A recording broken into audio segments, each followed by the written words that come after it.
안녕하세요. 시니어 세상입니다. 오늘은 65세 이상의 고령자뿐 아니라 중년의 많은 성인들이 주의해야 하는 질환 중 하나인 뇌졸중에 대해서 정리해볼까 합니다. 사실 유튜브 상에도 많은 영상이 존재하는데요. 저는 제 직업상 경험을 토대로 뇌졸중의 일반적인 치료 및 재활 과정에 대해서 말씀드려볼까 합니다. 뇌졸중이 막 닥친 분들께 앞으로의 재활 과정을 이해하는데 도움이 될 거라는 생각이 듭니다. 뇌졸중이라는 질병은 사실 어느 정도 일반적인 스토리 또는 흘러가는 방향이 존재합니다. 무슨 말이냐면 뇌라는 것은 척수와 함께 중추신경계에 해당돼서 한번 손상되면 거의 회복이 불가능합니다. 현재 의학기술로는 말이죠. 그렇기 때문에 뇌에 손상을 입게 되는 뇌졸중이라는 질병을 앓게 되는 환자분들은 어느 정도 비슷한 스토리를 가지게 된다는 말입니다. 물론 내 주변에서 이런 질환을 겪지 않는 것이 가장 좋겠지만 건강은 절대 장담할 수 없다는 것을 다들 알고 계실 겁니다. 재활팀에서 치료사로 근무하다 보면 가장 흔하게 만날 수 있는 환자가 뇌졸중 환자인데요. 오늘 저는 이 뇌졸중 환자분들의 일반적인 스토리에 대해서 말씀드릴 것입니다. 이것을 이해한다면 내 가족이나 친지, 주변 분들이 뇌졸중이라는 질환을 겪게 되었을 때 순간순간의 결정 상황에 도움이 될 것이라고 생각이 됩니다. 우선 뇌졸중이라는 질병의 용어를 정리하고 넘어가겠습니다. 쉬운 것 같지만 많은 분들이 헷갈려 하시거든요. 뇌졸중, 중풍, 뇌경색, 뇌출혈 다들 들어보셨을 겁니다. 이 모든 용어들은 대표적인 뇌혈관 질환에 속하는 용어들입니다. 뇌졸중이라는 말에는 뇌출혈과 뇌경색이 모두 포함되어 있습니다. 쉽게 말해서 뇌경색은 뇌혈관이 주로 혈전 덩어리 등과 같은 어떤 이유에 의해서 막혀서 뇌로 가는 혈액이 공급되지 못해서 뇌세포의 괴사가 일어나는 것을 말합니다. 반면 뇌출혈은 손상된 뇌혈관이 팽창하다가 터지면서 뇌 안에 혈액이 고이게 되고 이것이 뇌세포를 압박하게 되어 괴사하는 것을 말합니다. 그럼 중풍이라는 용어는 무엇일까요? 중풍은 뇌졸중의 한방적인 용어라고 보시면 되겠습니다. 용어라는 게 별거 아닌 것 같지만 상당히 중요합니다. 예를 들어 우리가 보험에 가입한다고 가정했을 때 향후 보장을 받을 수 있느냐 없느냐가 중요하겠죠. 만약 뇌혈관 질환에 관련되어 보장을 해주는 보험 상품이 있을 때 어떤 용어로 명시되어 있는지에 따라 보상을 받을 수 있을 수도 없을 수도 있기 때문에 명확히 알고 보험에 가입하는 것이 좋습니다. 아무래도 보험의 진단비를 구성할 때 뇌출혈이나 뇌경색보다는 뇌졸중으로, 뇌졸중보다는 뇌혈관 질환을 보장하는 상품으로 선택하는 것이 유리할 것입니다. 물론 세부적인 보장 내용을 따져봐야 정확하겠죠. 특히 뇌혈관 질환 분류표에 명시된 코드 중 I65, I66에 해당하는 경우에 분명히 뇌졸중 진단명에 해당됨에도 면책사유를 약관에 기재되어 있지 않은 내용을 근거로 보험사에서 진단비에 대한 보험금 지급을 거부하는 사례가 종종 있다고 하는데요. 이러한 용어에 대한 이해를 정확히 하고 본인이 가입한 보험 약관을 한번 확인해 보실 필요가 분명히 있을 것입니다. 이 부분에 대한 내용은 별도의 영상을 준비해서 차후에 조금 자세히 설명드려 보겠습니다. 또 한 가지 예를 들어볼까요? 환자가 뇌경색이냐 뇌출혈이냐에 따라서 병원 입원 시 담당하는 진료과도 달라지게 됩니다. 같은 뇌혈관 질환이지만 뇌경색의 경우는 신경과에서 주로 담당하게 되고 뇌출혈의 경우 수술하는 경우가 많아서 신경외과에서 담당을 하게 됩니다. 그렇게 담당 의사가 정해지고 대부분의 뇌혈관 질환 환자들은 재활팀에서 재활 치료를 받게 됩니다.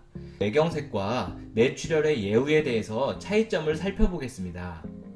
두 질환의 예후가 많이 다르거든요.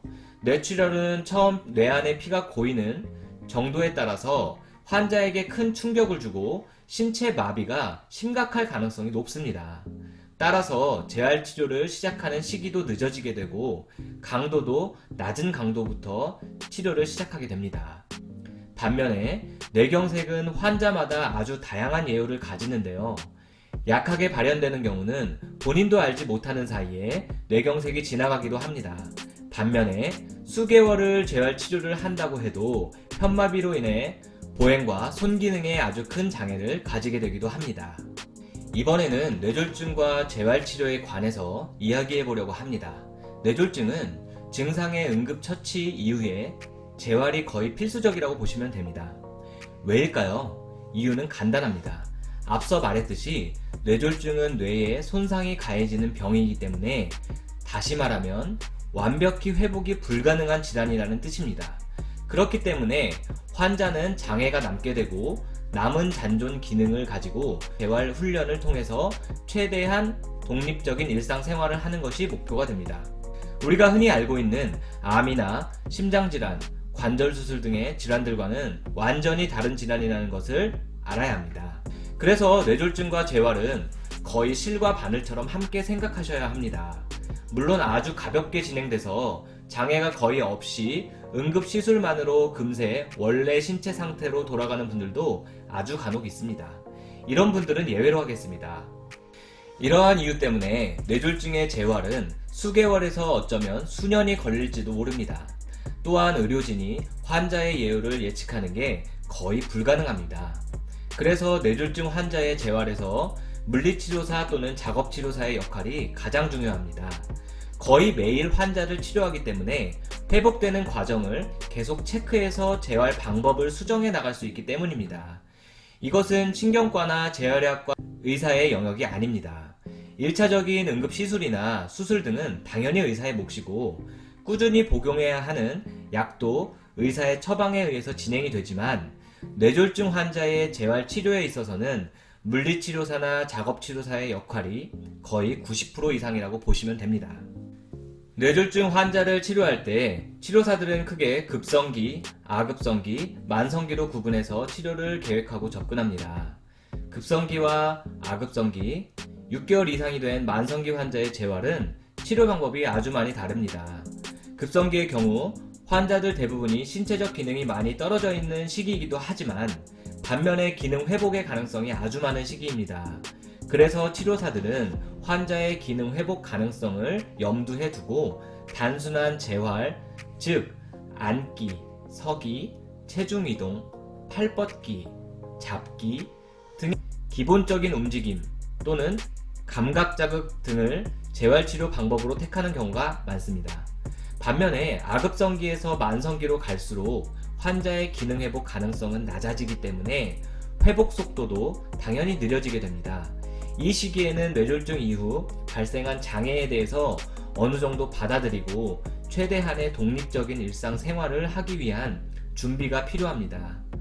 꼭 신체적 재활 훈련이 아니더라도 보조기의 활용이나 거주 환경의 개조 등도 포함이 됩니다. 여기서 뇌졸중 재활의 중요한 포인트를 알 수 있는데요. 발병 이후 1년 안쪽으로는 재활 치료에 올인하는 것을 강력하게 추천합니다. 회복은 우리가 원하는 아무 때나 이루어지는 게 아닙니다.